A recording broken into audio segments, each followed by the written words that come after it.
Mga gusto lang po akong i-clarify doon sa mga interviews at mga sagot ng nanay ko po sa mga interviews niya po. Unang-una po yung 70K na incentives po na sinasabi niya from World Championships 2021 po. Unang-una po 2022 po yun. At hindi lang po 70K yung na-receive ko po doon. Alam ko 6 digits po yun. Dahil dalawa po yung nakuha kong medalya. After nun, mga bandang December, umuwi ako sa Pilipinas. Nakikita kami ng mama ko. At hindi niya sa akin sinasabi na na-receive niya na pala yung incentives ko from World Championships. Hindi ko pa po malalaman na na-receive niya na po yung incentives ko kung hindi ko pa po hinanap. Never ko na po na-receive yung incentives ko po na yun. At never ko na rin naman po na hiningi yun sa kanila. Binigay ko na at wala na po yun sa akin. Ang sa akin lang naman, gusto ko malaman kung saan napunta yung incentives ko po na yun. Yung principle po kasi dito wala po sa liit o laki ng amount po na incentives po na ginalaw niya. Kundi po sa pagtago at paggalaw niya nang wala ko pong consent, yung pinapoint ko po sa kanya. At yung about sa red flag daw po si Chloe na sinabi ng mama ko, hinusgahan niya po agad si Chloe sa pananamit at sa pag-akto po niya. Magkaiba po ng kinalakihan.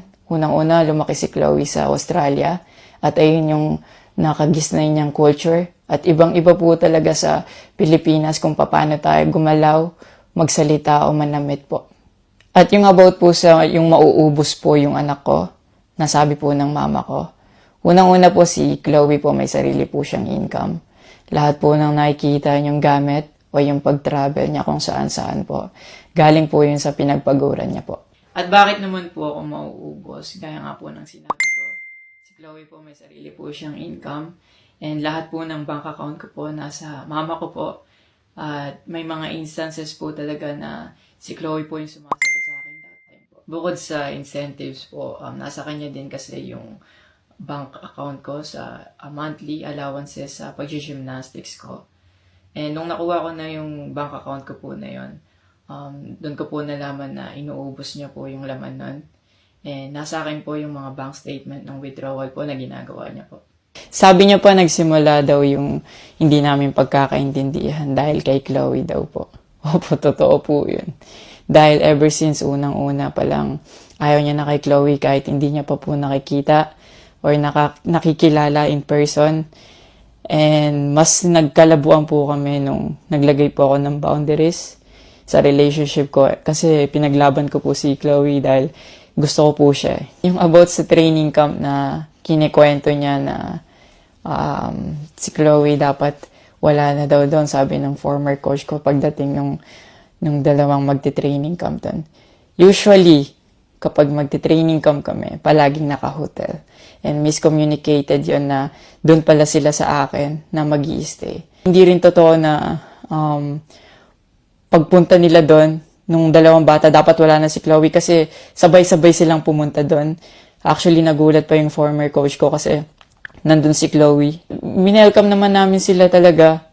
Nag-prepare kami para sa kanila. So, hindi ko alam kung bakit ganun yung mga sinasabi niya. At yung sinasabi niya po na yung dalawang bata po dahil si Chloe yan doon, yung nakabalandra daw yung puwet po.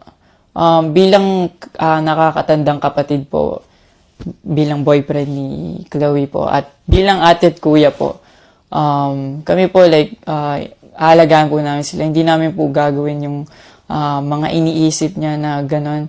Ang dumi niya mag-isip at hindi appropriate yon para sa akin at disrespectful yon actually sa akin and kay Chloe po. Yung sinasabi niya na so dapat wala daw pong outsider or guest po doon sa apartment ko po. Di din po yung totoo kasi wala naman pong naka-indicate or nakalagay sa contract na bawal yung guest or outsider sa loob po ng apartment po. And actually, invited po si Chloe ng former coach ko from Japan nung SEA Games pa lang po sa Vietnam. So, sinabihan kami na invite mo na lang si Chloe sa Japan and doon kayo mag-hangout. Sabi niya pa na feeling niya daw, nilalayo ako ni Chloe sa kanila. Unang-una po yun, months before nun, kasi uuwi ako parang 3 days yun. Sinabihan ko na sila na mag-i-spend time ako kay Chloe. Nagpunta kami sa Baguio. Sinama ko si Chloe, nag-spend time kami. Nakikipaghalubilo naman po kami, hindi naman ako nilalayo ni Chloe. Actually, pumunta pa kami sa Pangasinan. Like, po kami doon, parang meet and greet. Yeah. Tapos after nun, nagpunta tayo ng Baguio. And then, ikaw pa nga nag-aya na yung sa bike. Yeah, Because we didn't know what to do Yeah. after nung kumain, because they were like, oh, what do we do? I was like, oh, let's go sa Burnham Park. Yeah. So that we can take the little kids to go biking. Yeah. So I'll just attach a screenshot of me saying sorry at that time if they felt left out when we were all hanging out sa Baguio. So you guys can just pause and read. Actually, nagkita po yung mama ko and yung family ni Chloe twice po.